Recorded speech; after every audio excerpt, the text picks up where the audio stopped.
And for that, I want to introduce Yurij Rudensky. He's the Redistricting Counsel at the Brennan Center for Justice. I will note, as a 501c3, Yurij is with us tonight to solely comment on the policy implications of Amendment 3, should it pass here in Missouri. Thank you, Richard.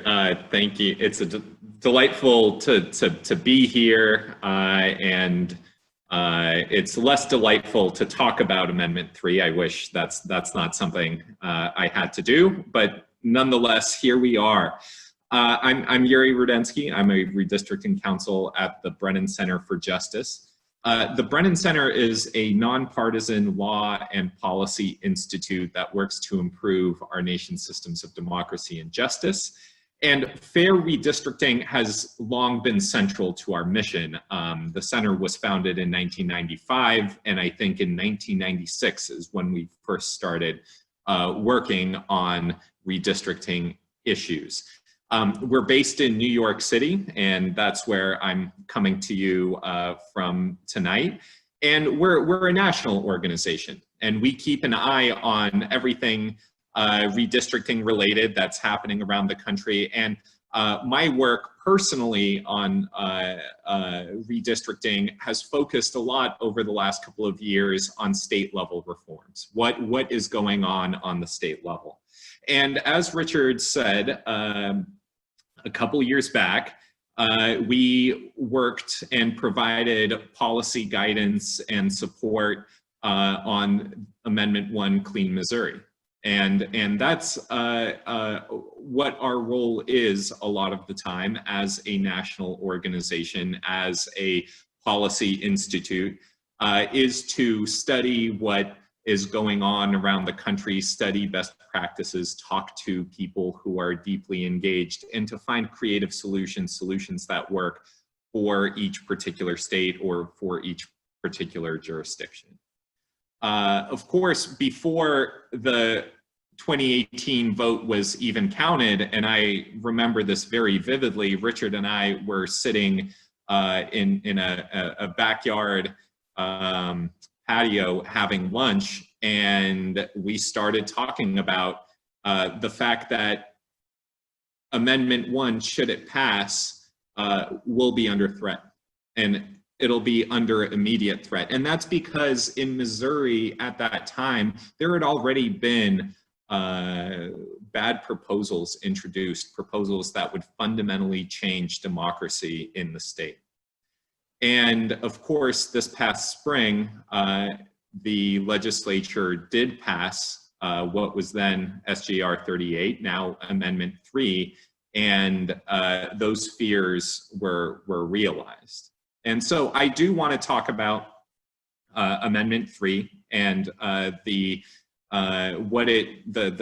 threat that it poses. And I also want to talk about our role and the role of state groups like Jobs with Justice.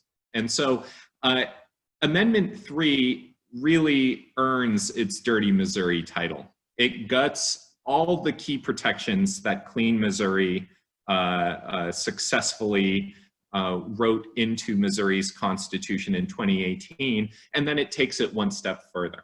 So first, Amendment 3 weakens protections for communities of color. One of the things back in 2018 that we felt very strongly about was that it was important for states to have independent protections for Black and Brown communities, and Missouri's language is probably the strongest in the country. It protects the political power of Black communities and growing Latino and Asian communities that have for so long been in the crosshairs of both political manipulations and racial resentment. Second, Amendment 3 undermines independence in redistricting. And one of the things that is most important is to make sure that the people that most benefit from the way districts are drawn aren't in charge of redistricting decisions. And so Clean Missouri created a new position of a nonpartisan demographer to draw the maps, taking the power away from very partisan commissioners. And Amendment 3 would revert back to the old system. Third, Amendment 3 renders the partisan fairness protections entirely meaningless. Clean Missouri provided 4 protections to make sure that when districts are drawn, the preferences of the voters are reflected in election outcomes. In effect, Clean Missouri was designed to end partisan gerrymandering, and Amendment 3 resurrects that possibility. Fourth, Amendment 3 deprives Missourians of their fair day in court should unfair maps be drawn. It changes who can challenge maps, where, and when. But Amendment 3 also makes a very radical change that goes more to the foundation of fair representation, something that we haven't seen anywhere else in the country. And one of the reasons why we, as the Brennan Center, are so invested in the fight against Amendment 3 is because Amendment 3, at least in what the sponsors say about it, is trying to change who counts for purposes of representation. Currently, across the country, everyone is counted. Children, non-citizens, when districts are drawn and political power is divided, everyone deserves representation, even those people who cannot vote, because people use schools, they use roads, they call the fire department when there's a fire, and so equal representation means counting everyone. Missouri has required counting everyone in its constitution since at least 1875. And so Amendment 3 is a departure not just from practice across the 50 states, but its own longstanding history.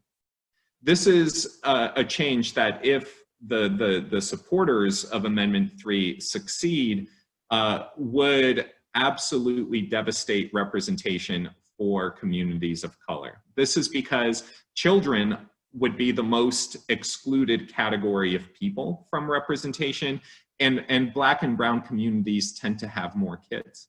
And so Amendment 3 poses a big threat in state, but it is also the tip of a spear, because we know there are forces at play on a national level that would love to pass Amendment 3 in Missouri and then take the fight to other jurisdictions. And this is what has brought us to the table. This is what has kept us as engaged as we have been.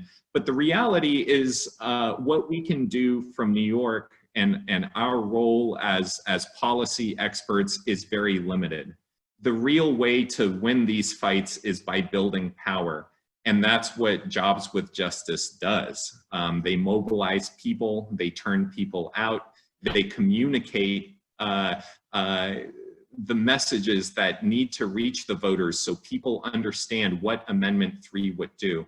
And so our work is really impossible without strong in-state partnerships with grassroots organizations like Missouri Jobs with Justice. And sitting here and listening to the economic justice work that Jobs with Justice has done, and hearing other national partners commit to financial support, I, in my individual capacity, not in my capacity as a Brennan Center lawyer, will I have to step up, and I will, as the other folks have committed, will also commit to donating $250. Thank you, Richard, for inviting me, and thank you to Jobs with Justice for all that you do.